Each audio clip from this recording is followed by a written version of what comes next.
Magandang araw sa inyong lahat. Ako si Kate Gonzalez at sa bidyong ito, babalikan natin ang kasaysayan ng ating bansa sa pamamagitan ng pagkilala sa mga naging pangulo ng Pilipinas. Pag-uusapan natin ang kanilang mga naging kontribusyon at ang mga magagandang nagawa nila para sa ating bayan. Mahalagang balikan natin ito hindi lang para sa kaalaman, kundi para na rin maunawaan kung paano nila hinubog ang Pilipinas na tinatamasa natin ngayon. Kaya tara, simulan na natin. Unahin natin ang unang apat na pangulo na sina Emilio Aguinaldo, Manuel L. Quezon, Jose P. Laurel at Sergio Osmeña. Pero bago natin sila isa-isahin, tingnan muna natin kung may pagkakaparehas ba sila? Yes, meron silang pagkakatulad. Sina Emilio Aguinaldo, Manuel L. Quezon, Jose P. Laurel at Sergio Osmeña ay naging leader sa panahon ng matinding krisis at pananakop. Hindi man pare-pareho ang kanilang sitwasyon, ngunit pareho silang dumaan sa mahirap at malalaking hamon tulad ng kolonyalismo, World War II, at ang pagbangon ng bansa. At isa pang pagkakatulad na meron sila ay ang layuning mapabuti ang kalagayan ng bansa kahit pa sa panahon ng kaguluhan. Unahin natin si Emilio Aguinaldo. Si Emilio Aguinaldo ay ang unang pangulo ng Pilipinas. Sa kabila ng digmaan laban sa Espanya, ay ipinakita niya ang tapang at determinasyon na ipaglaban ang kalayaan. Si Emilio Aguinaldo ay nagsimula sa serbisyo bilang isang kabesa di barangay sa edad na 17 years old at naging isang kapitan munisipal o gobernadorcillo sa edad na 26 years old. Naging bahagi rin siya ng samahang masonry at aktibong sumapi sa katipunan. Siya ang namuno sa pangkat Magdalo sa Cavite at nanguna sa matagumpay na labanan. Ang mga hakbang na pinatupad ay ang mga pagpataw ng war tax, pagtatakda ng custom duties, at ang paglunsad ng pambansang utang upang makalikom ng pondo para sa gobyerno. Kaya masasabi nating isa siya sa mga mabuting leader na handang magsakripisyo para sa kalayaan at ikabubuti ng bansa. Sumunod naman ay si Manuel L. Quezon na kilala sa kanyang advokasya para sa pambansang wika at kalayaan mula sa Estados Unidos. Nagsilbi siya sa iba't ibang posisyon sa gobyerno at hukbo at hindi siya kailanman natalo sa anumang halalan.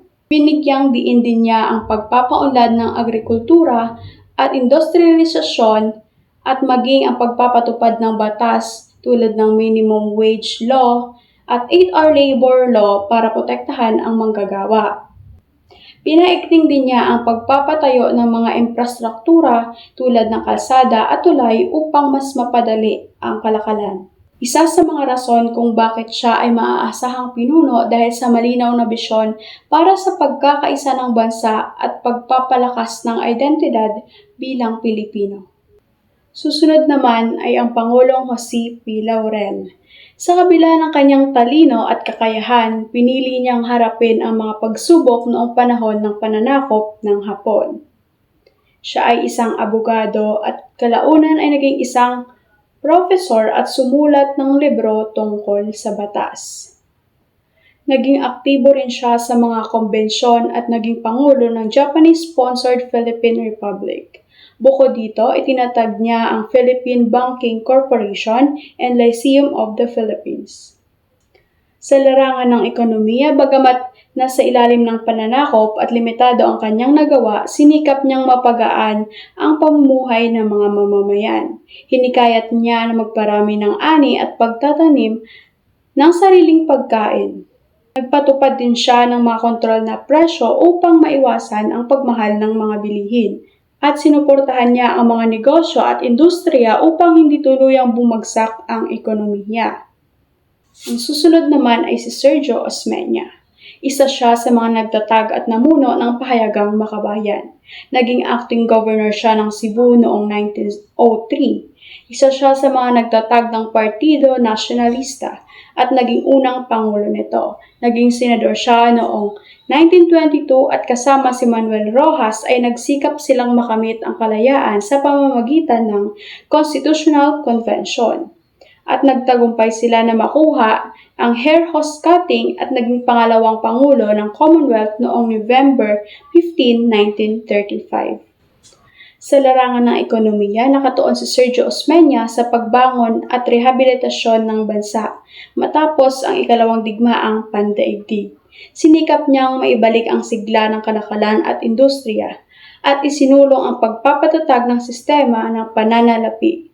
Isinali niya ang Pilipinas sa pandaigdigang institusyong pinansyal tulad ng IMF o International Monetary Fund at World Bank upang makakuha ng tulong at suporta para sa pag-unlad.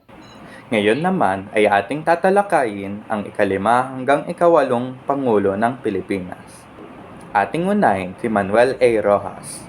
Si Manuel Roxas ay ang huling Pangulo ng Commonwealth ng Pilipinas at ang unang Pangulo ng ikatlong Republika ng Pilipinas, kung saan siya ay naging Pangulo ng Pilipinas mula Mayo 28, 1946 hanggang Abril 5, 1948. Sa kanyang pamamahala, marami siyang mga nagawa at programa na ipatupad sa pamamagitan ng ayuda mula sa United Nations at pag-utang sa Estados Unidos. Nasimulan agad ang mga proyekto para sa muling pagsasaayos ng mga nasirang istruktura tulad ng mga kalsada at paralan upang maiangat ang kabuhayan ng bansa na sinalanta ng digmaan. Sa ilalim ng kanyang pamamahala, nagkaroon ng kasunduan tungkol sa Philippine Trade Act of 1946 kung saan nabuo ang malayang pakikipagkalakalan ng Amerika sa Pilipinas. Susunod na Pangulo ay si Elpidio R. Quirino. Si Elpidio Quirino ay ang ika-6 na Pangulo ng Republika ng Pilipinas, kung saan siya ay naging Pangulo ng Pilipinas mula Abril 17, 1948 hanggang Disyembre 30, 1953. Sa kanyang pamamahala, napanumbalik ang kapayapaan at katiwasayan ng bansa sa pagkalupig ng hukbalahap sa tulong ng tinatalagang kalihim ng katanggulan ng bansa na si Ramon Magsaysay. Itinatag rin niya ang PACSA o ang Presidential Action Committee on Social Amelioration upang matulungan ang mahihirap at ang mga nangangailangan. Pinagtibay ng pamahalaan ang batas sa pinakamababang sahod na nagtatakda sa mga manggagawa, guro at iba pang kawani ng pamahalaan.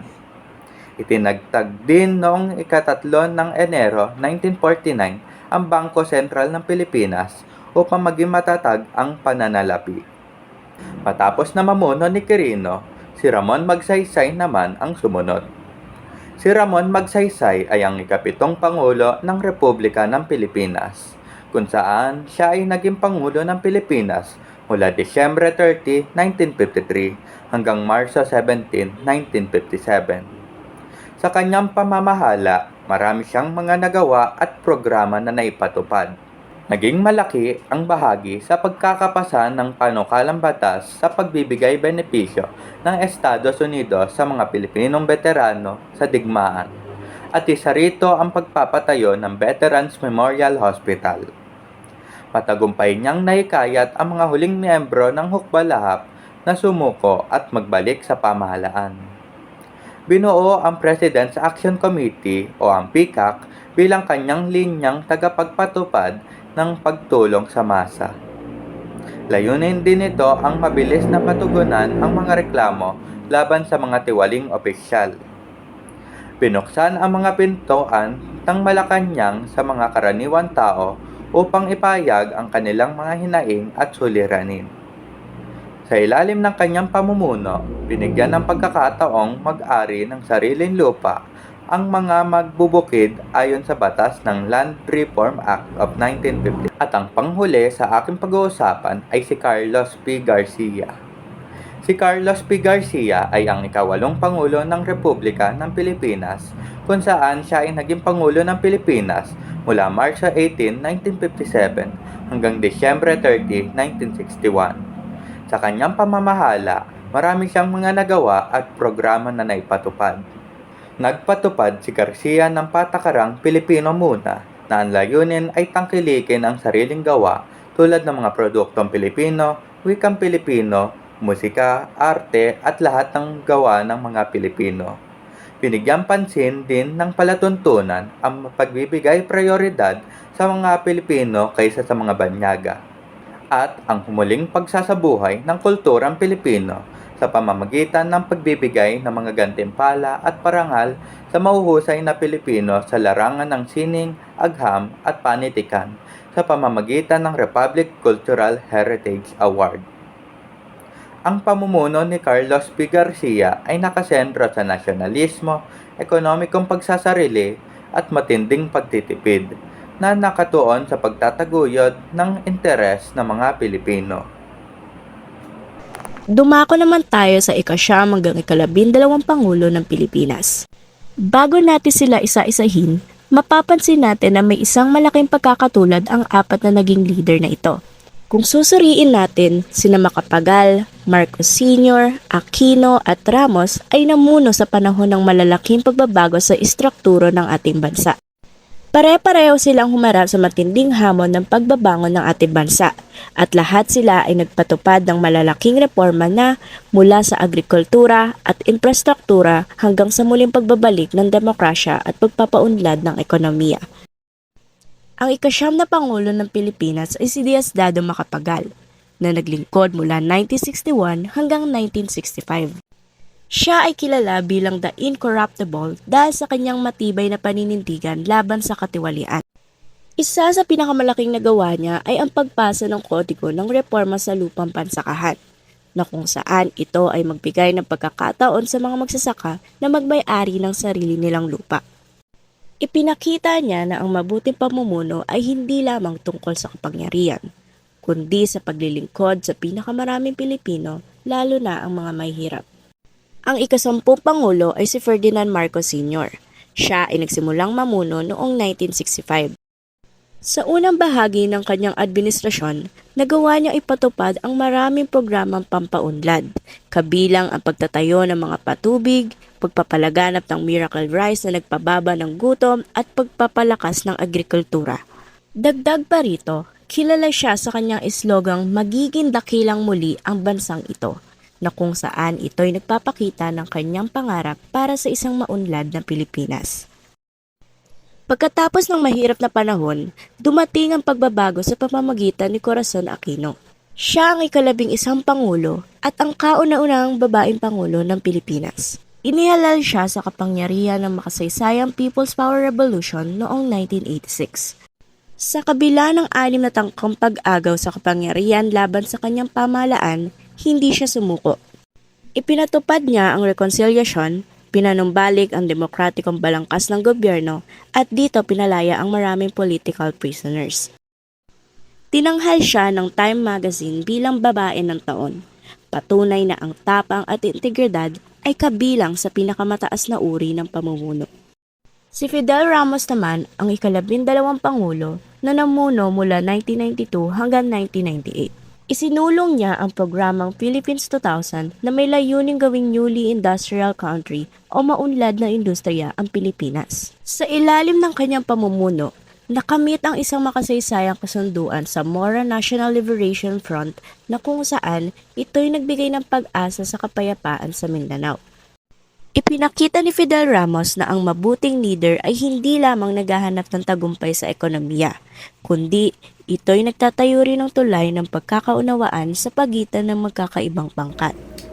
So, may leader na hindi nagsimula sa taas, kundi sa gitna. Sa gitna siya nag-umpisa. Ito ay si Joseph Ejercito Estrada, ang pangulong nagsabing, "Erap para sa mahirap." So, hindi siya yung typical na leader na elitista. Siya yung tipo na marunong makipagkwentuhan, makipagbiruan, yung alam mo yun, at yung parang, at makaramdam sa masa. Ganun type ng tao siya. Ganun type ng presidente siya. Pero, ang leader na ito, hindi siya nag-uutos. Nakikipag-usap din siya na parang, halubilo siya sa mga tao. At dito natin makikita na mahalaga yung connection sa ibang tao para masabi mong mabuting pamamaraan yung pamumuno mo. Pero yung kwento niya, syempre hindi lang naman tungkol sa malasakit. Dumating sa punto na nasubok yung pamumuno niya, syempre.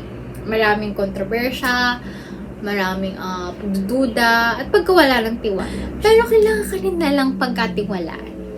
Kumbaga, hindi lang basta salita, kung dapat nakikita rin namin na sa gawa, ay ganito ka. Next naman, may leader naman na tahimik, pero strategic. Makikita natin yan sa kanya.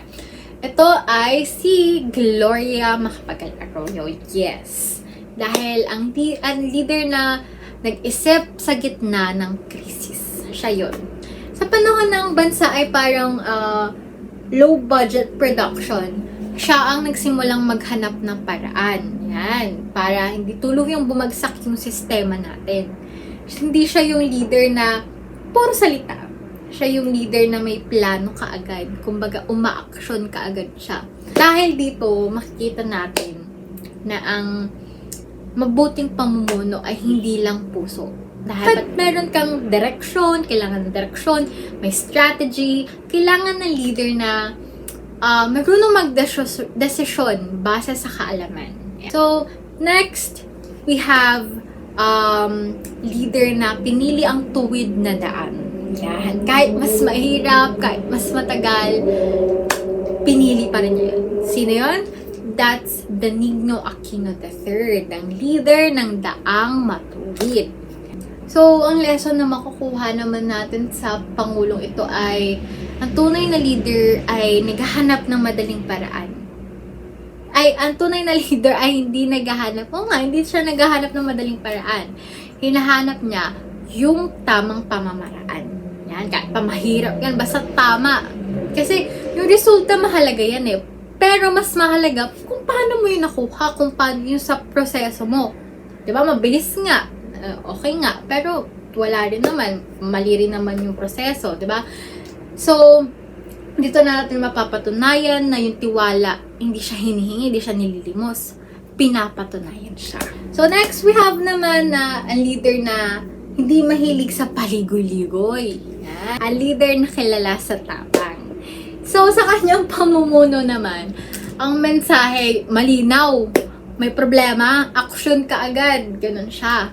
So, parang leader na ayaw ng drama. Ayoko ng drama, okay, action na agad yan. Parang wala nang pagdadalawang isip. So, dito natin makikita yung kahalagahan ng decisiveness naman.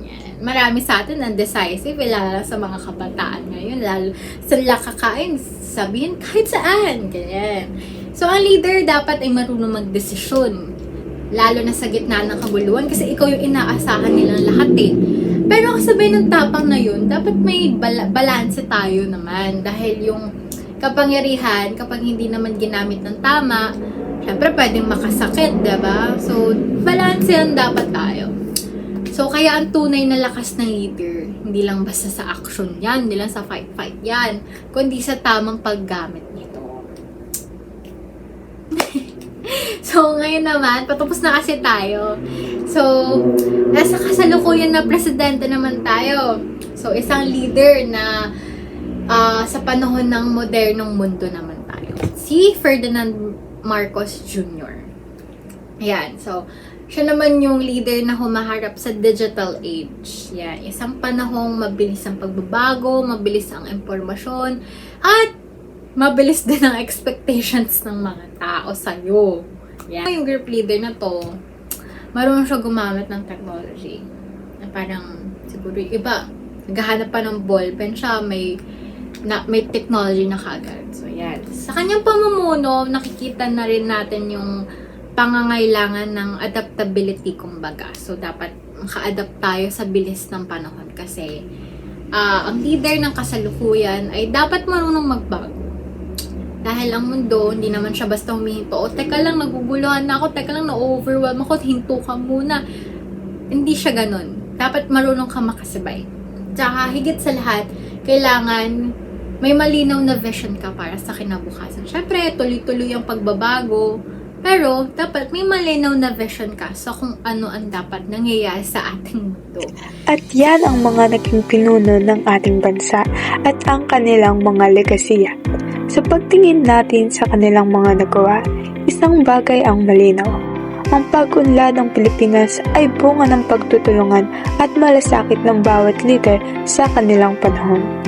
Sana ay marami kayong natutunan sa ating munting paglalakbay sa kasaysayan. Tandaan natin na ang tunay na mabuting leader ay hindi lang sinusukat sa galing ng salita, kundi sa tibay ng gawa at sa pagmamahal sa bayan. Maraming salamat sa pakikinig at hanggang sa muli.